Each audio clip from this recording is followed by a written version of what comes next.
My name's Johny Pitts, and although I grew up in the UK, I've always been inspired by my father's African-American heritage and the civil rights history in the American South.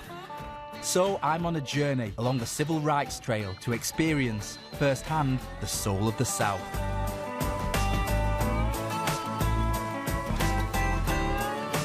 Today, I'm in Nashville, Tennessee, starting my journey in the Music City at the National Museum of African American Music.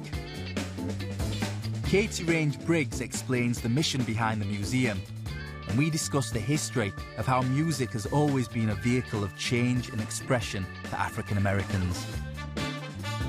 As you walk through the galleries in the museum, it truly is a journey in time where you are getting to see how the African American creates their instrument and creates their music. A lot of the music here is people creating despite the worst odds. No matter what, people still find a way to tell a story. There is a focus on oppression, and that's important to tell that narrative. But the transformational agency that occurs with music and music production is something I think we celebrate when we talk about the civil rights movement and music here.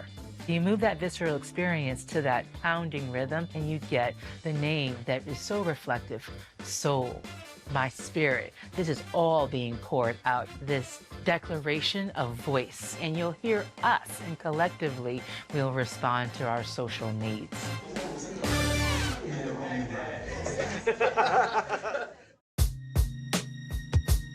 Next, I head over to the Nashville Public Library for a tour of the Civil Rights Room with Programme Specialist Elliot Robinson, an inspiring space dedicated to showcasing Nashville's leading role of non-violent protest during the Civil Rights era. Is there anything about Nashville's role in the civil rights movement that you really want people to know? Well, I think the most important thing is the impact that Nashville had on other places in the civil rights movement. Freedom Summer in Mississippi and the March on Washington. When you look at those things closely, you'll find people that were trained in this movement as students who were centrally involved in all of those other places. For example, the lunch counter sit-in, I can't imagine what it would be like if they hadn't done what they did. And they knew that they weren't doing it for themselves, but they were doing it for generations to come in order to make America live up to her own stated ideals. When you look at things between then and now, in a lot of ways, then is now. We think it's important to keep these stories alive and to give, students something that they might not get in schools. Something that I'm getting is to just be grateful and not take for granted all of the work that has gone in to allowing me to walk around these streets the way I do. Most definitely.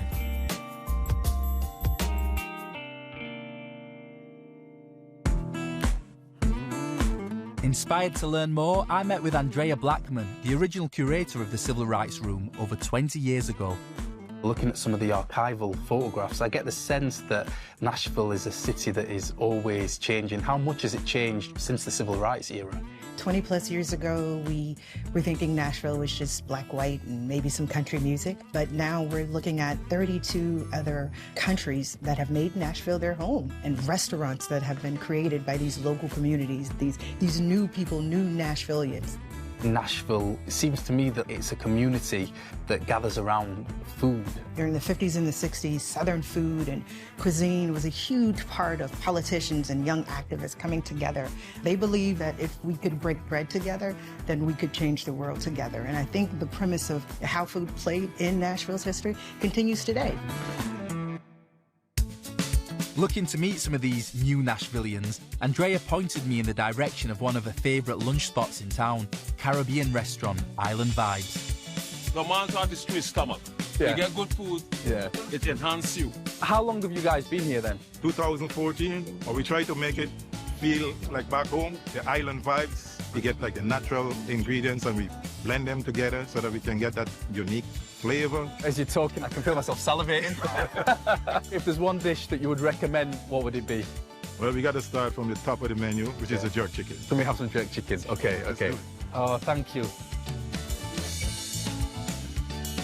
That is really good, man. That is so good. With its strong historical roots and an ever-evolving cultural landscape, Nashville feels like a dynamic place that is constantly changing, and I can't wait to see what's new here in the Music City next time I'm back in town.